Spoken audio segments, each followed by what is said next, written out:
Pemirsa, 2 pekan sudah PPKM darurat diberlakukan. Nah, hari ini pemerintah melalui Menko Marifest yang juga Ketua Koordinator PPKM Darurat Jawa Bali, yaitu Pak Luhut Binsar Panjaitan, menyebutkan bahwa indeks mobilitas masyarakat dan juga aktivitas masyarakat menurun dan menunjukkan indikasi yang baik untuk penerapan PPKM darurat. Ini disampaikan dalam jumpa pers secara virtual pagi ini.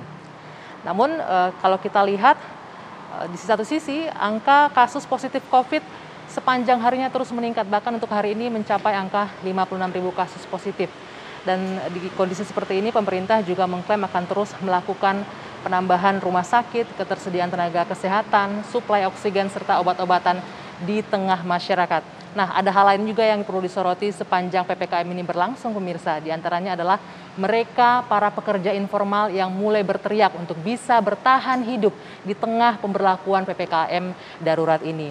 Lalu, apakah PPKM darurat benar-benar efektif untuk menekan penyebaran COVID dan mungkinkah PPKM darurat akan diperpanjang untuk kedepannya? Ini akan menjadi pembahasan kami di malam hari ini di Dua Sisi bersama saya Dwi Anggia.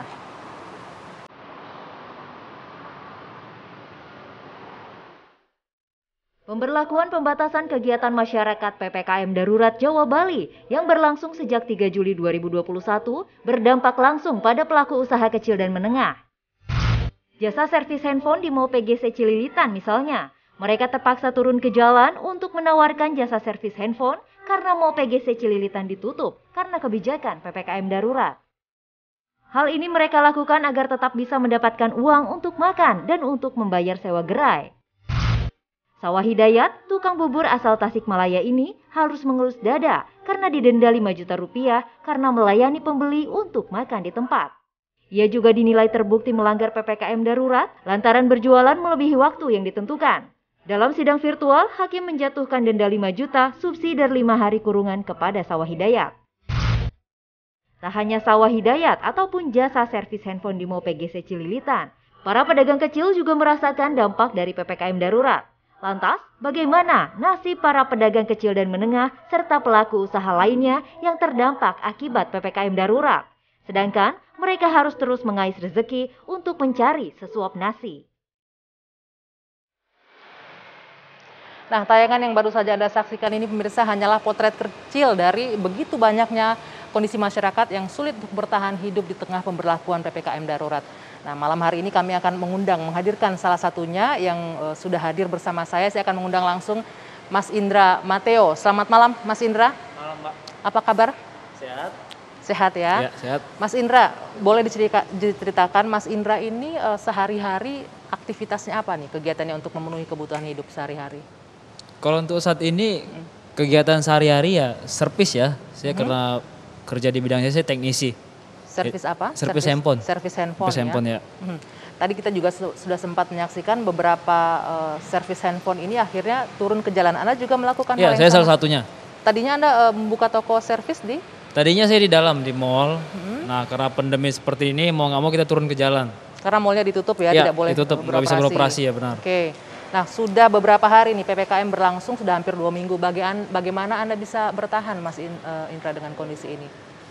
Bertahannya ya kayak yang viral beberapa hari ini. Kita di jalan, mau nggak mau bekerja di jalan, panggil customer untuk apa ya maksudnya? Untuk bisa datang gitu. Ini salah satu yang digunakan ya, boleh saya? Ya ini seperti ini contohnya ini. Oke, jadi di pinggir jalan Anda memajang ini ya, bisa menawarkan jasa kamera? seperti ini. Oke. Menawarkan jasa seperti ini. Menawarkan jasa servis handphone seperti ini. Nah, itu banyak nggak orang yang datang untuk servis handphone di pinggir jalan? Kalau banyak sih enggak ya, cuman ada aja. Ada ya. Karena mereka tahu juga mall tutup kan.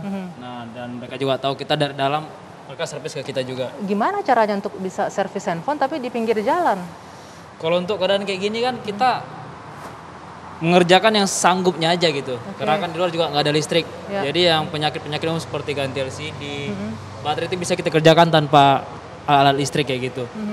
Nah, makanya kalau yang berat-berat, kalau customer percaya karena kita juga di luar kan, kita tinggal gitu, misalnya dititipin gitu ya. Kalau mereka percaya kita bawa ke rumah dulu, besok diambil juga bisa. Oh, Tapi, ada yang seperti itu ada ya? yang percaya, ada yang enggak gitu. Oke.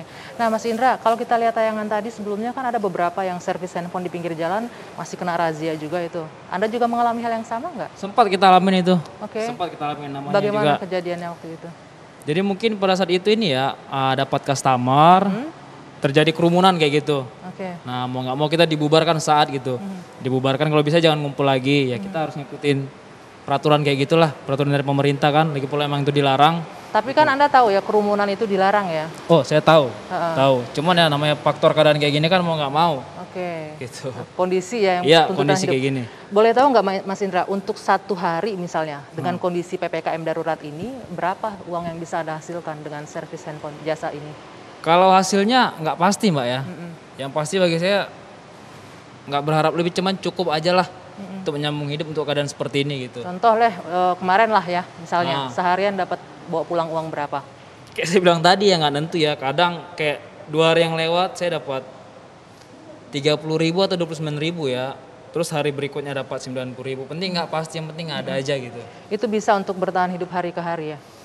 Kalau untuk dibilang bisa, ya dicukup-cukupin aja lah. Namanya keadaan kayak gini kan, dicukup-cukupin aja ya. Namanya Oke. keadaan kayak gini. Untuk keluarga, boleh diceritain nggak Mas Indra kondisi keluarga, istri di rumah, Ada di rumah. anak berapa Mas Indra? Anak saya ada 2. Dua usia berapa?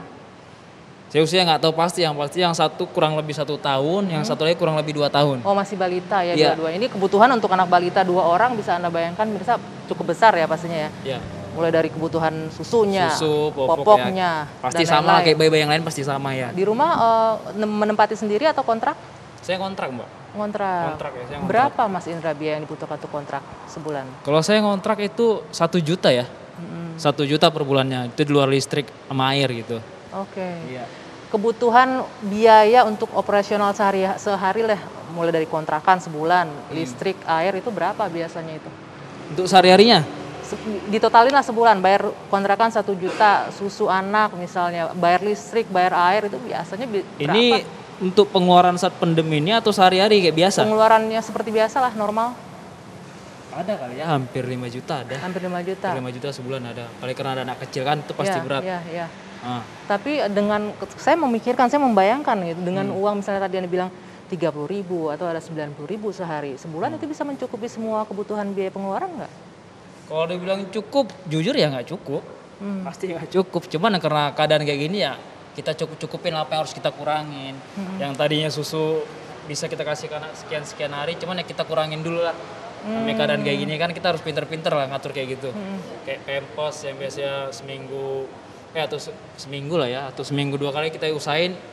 Gimana Dikurangi caranya juga seminggu sehari kebutuhannya. gitu. Seminggu sekali beli gitu, seminggu sekali beli gitu. Oke, baiknya bisa dipegang ya Mas ya. Berarti semua mulai dari kebutuhan anak-anak nih harus tekan berarti ya termasuk. Ya. Tapi makanan anak-anak harus dipaksakan Kalau tetap anak ada mau nggak dong mau ya. wajib ya, kalau anak pasti.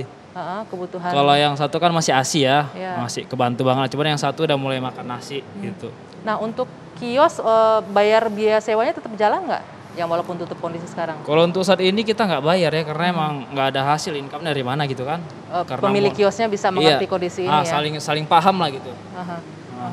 Biasanya kalau misalnya beroperasi itu kiosnya bayarnya berapa?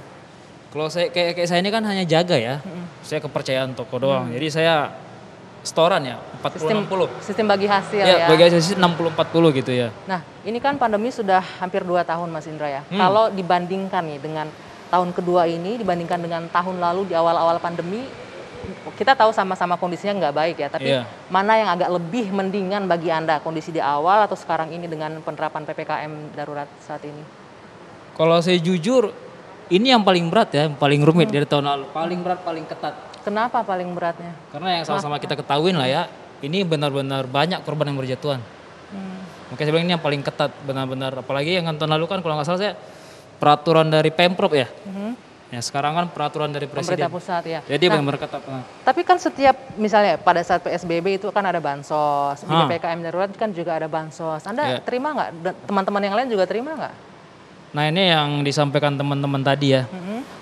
Kita kan pekerja di situ mayoritasnya nggak sepenuhnya asli orang situ.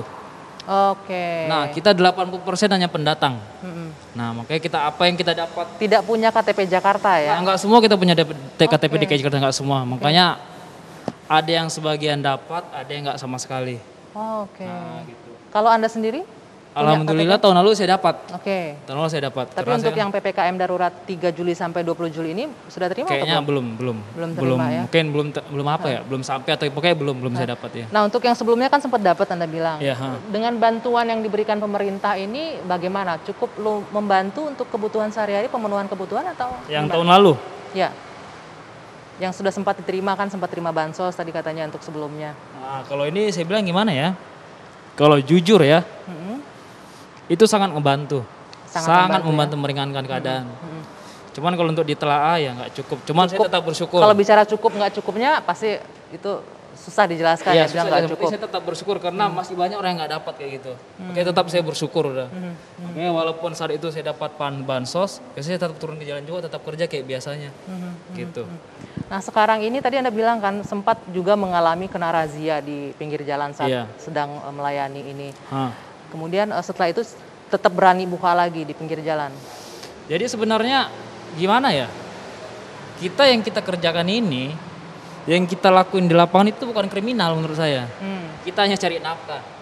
Upaya bertahan hidup. Untuk bertahan hidup untuk Oke. saat pandemi kayak gini kan. Nah, jadi kita di situ saling mengerti lah.